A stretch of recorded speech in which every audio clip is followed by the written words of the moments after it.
Hi guys, today magluluto ako ng sinigang. Papakainin ko sila ng masarap, pero mayroon akong isang bibiktimahin. Papatikman ko kunyari ang aking sinigang kung sakto na ba ang lasa, pero may twist. Lalagyan ko siya ng maraming patis at saka maraming sinigang, ano tawag doon, powder. So, let's see. Panoorin mo hanggang dulo ang aking video. Babush!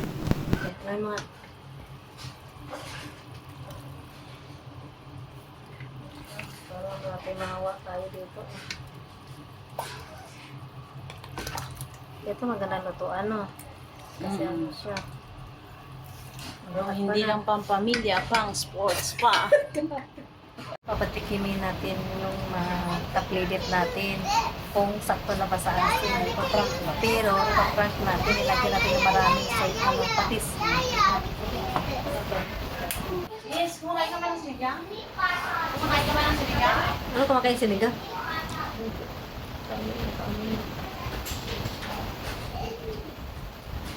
Wow! Isa kasi mawala talaga. Siyempre. Yan na, parang ano na. Ipakuan ako. Ay, meron. Diyan. Wala na, ito na ako. Pag may din.